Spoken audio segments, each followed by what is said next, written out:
Jharkhand protest में दो चीज़ें, दो पहलू सामने आया है। एक वो पहलू है जिसके लिए स्टूडेंट प्रोटेस्ट कर रहे थे, और दूसरा वो पहलू है जब प्रोटेस्ट सफल हुआ तो वो सामने आया है।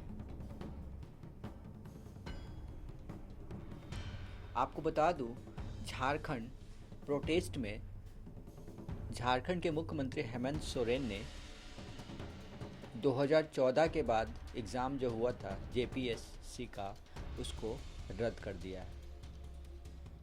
अब इससे क्या हुआ है, करीब 3000 लोग सड़कों पे आ गए हैं।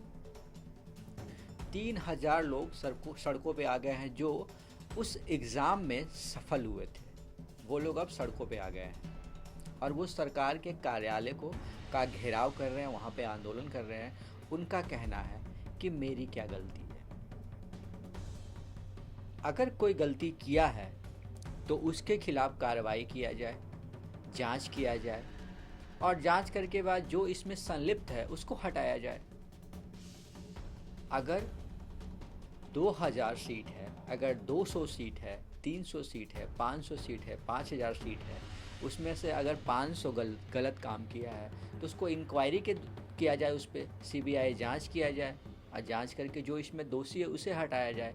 अब देर रात झारखंड के सड़कों पे, झारखंड के कार्यालयों पे, सरकारी कार्यालयों पे जेपीएससी के जो स्टूडेंट थे, जो पास आउट हो चुके हैं या जो नौकरी में थे, उन्होंने प्रदर्शन किया है और वो सरकार का घेराव करने की कोशिश कर रहे हैं। उनका सीधे सीधे कहना है कि सरकार अपने आप को बचाने के लिए जो सफल विद्यार्थी हैं उनको टारगेट किया जा रहा है। अब ये पहलू तो सामने आना ही था, ये आ जाता, कल आता। उनका ये भी कहना है कि जो प्रोटेस्ट कर रहे थे जेपीएससी के लिए रद्द कराने के लिए, उनका भीड़ और उनका उग्र रवैया देख के सरकार ने पल्ला झाड़ लिया और सरकार बचने के लिए ये चीज़ें हम लोगों पे थोप दिया है। आपको एक चीज़ और बता दूं, जेपीएससी जो में घोटाला हुआ था, मास्टरमाइंड अभय तिवारी की पत्नी और भाई को सीआईडी ने गिरफ्तार कर लिया है। झारखंड लोक सेवा आयोग की परीक्षाओं में अनियमितताओं की जांच के क्रम में सीआईडी ने झारखंड राज्य कर्मचारी चयन आयोग की परीक्षाओं में अनियमितताओं का मामला भी उजागर किया है।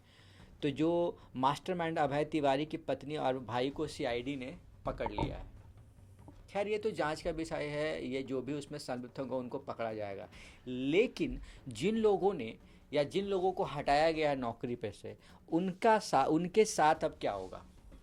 बहुत सारे ऐसे लोग हैं जो दूसरी नौकरी छोड़ करके उस नौकरी में गए थे। बहुत सारे ऐसे हैं जो अब नौकरी दे ही नहीं सकते हैं क्योंकि उनकी उम्र निकल गई है।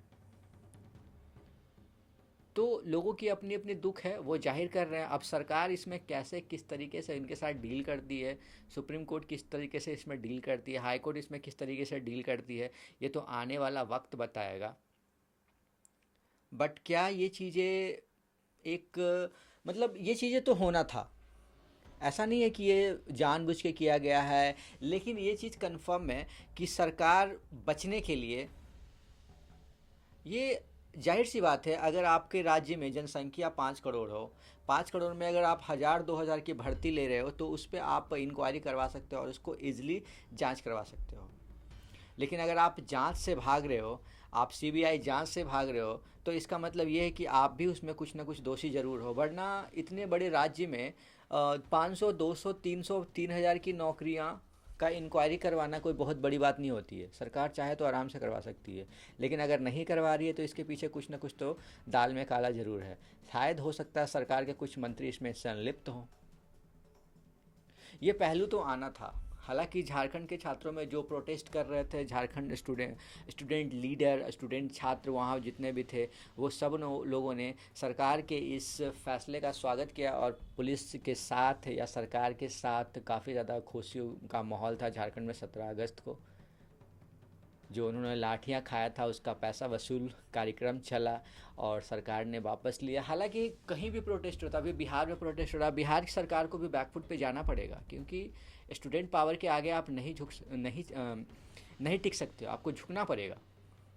और आप झुकोगे, आप झुकोगे। स्टूडेंट के सामने अच्छे अच्छे नहीं टिक पाते, अंग्रेज नहीं टिक पाए यंग जनरेशन के कारण, तो आप किस चीज़ की, आप किस खेत की मूली हो, कितने पुलिस पे लगा दोगे आप। तो युवा भारत का जाग चुका है।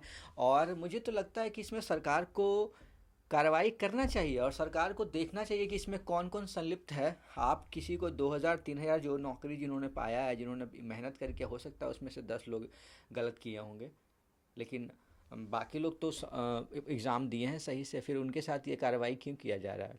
खैर ये तो आने वाला वक्त बताएगा उनके साथ क्या होता है क्या नहीं होता है। बट क्या झारखंड सरकार, हेमंत सोरेन ने ये करके अपना पल्ला झाड़ लिया है? अब ये केस लड़ा जाएगा, जो भी सफल स्टूडेंट थे वो केस लड़ेंगे और इसमें देखेंगे कि आगे क्या होता है, कोर्ट क्या बोलता है, हाई कोर्ट क्या बोलता है, सुप्रीम कोर्ट क्या बोलता है। ये तो आगे की लड़ाई है, आगे क्या होगा क्या नहीं हो तो आने वाला वक्त बताएगा।